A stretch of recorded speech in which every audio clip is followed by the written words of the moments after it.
A Sussex Police Sergeant facing his misconduct hearing this week over allegations that he sent a naked selfie to a victim of sexual assault, told her he wanted to put his hand up her skirt, and told her he wanted to use handcuffs on her.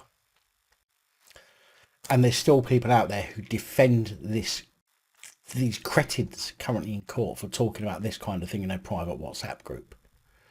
This is what happens when people are left alone to drag themselves and others into the gutter without being stopped. Now, there's nothing to suggest that this sergeant was in a WhatsApp group, but he clearly had some very depraved ideas and no doubt would have had those ideas legitimised if he was a member of a private group chat with other colleagues. Police Sergeant X from Sussex Police. That's right, he's been afforded anonymity, which organisation RAPE Crisis condemned.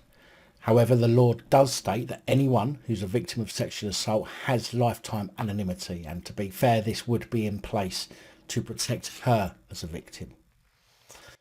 PSX, as he's being referred to in the misconduct hearing, made the alleged comments after she approached him and told him that she had been sexually assaulted in a bar and wanted to make an official complaint.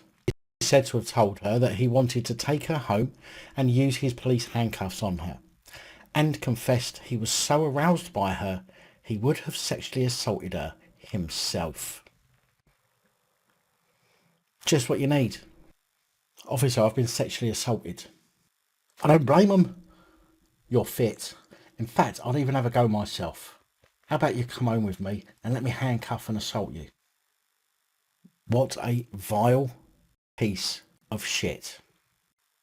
Now, the move to offer PSX anonymity has sparked outrage from rape charities, and while I do echo their disgust in sexual assault cases, the law is that the victim cannot be identified, and it may well be that the pod's name could highlight who the woman is. Now, I'm not saying that that is the case, and I'm not saying I agree, but it could be, and I do agree if his identity could lead to the identification of the victim only.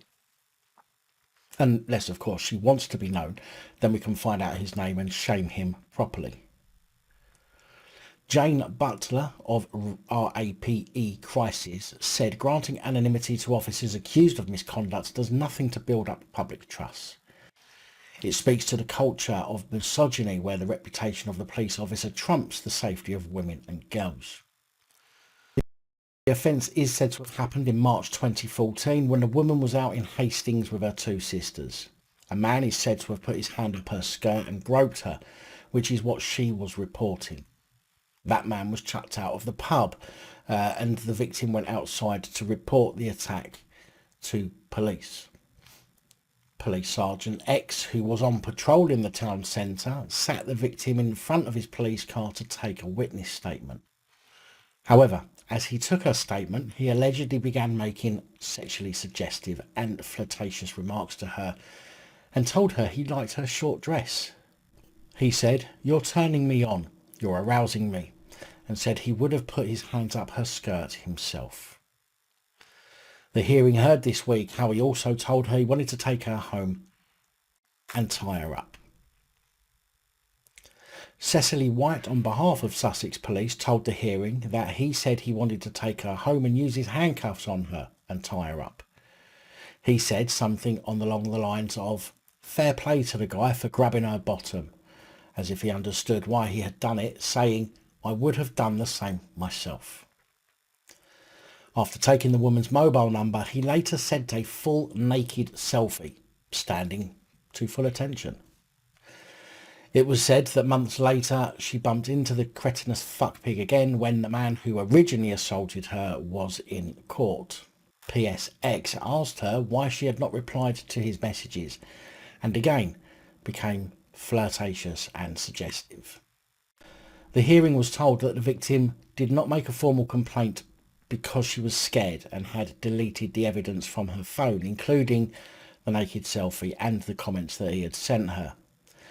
She only reported the incident in 2020 after PSX's name came up in an unconnected matter. The misconduct hearing currently continues this week. Now, Hastings Police Station, part of Sussex Police, was allegedly at one point named as the most sexist station in Britain after a raft of pervert plods were ousted from the force for being sex pests. This included having affairs with each other whilst on duty, viewing and exchanging pornographic pictures. Sussex Police are also said to have moonlighted as prostitutes, arranged to have sex with prostitutes, and sent pornographic selfies to members of the public, as we've just heard. Now let's see the bootlickers defend this kind of behaviour. Come on now, don't be shy. This is the culture that's being bred and is being bred within the police forces. The people who are supposed to be the highest standing pillars of the communities. And do you know what? We've allowed this to happen by not speaking up sooner and by being afraid to speak up.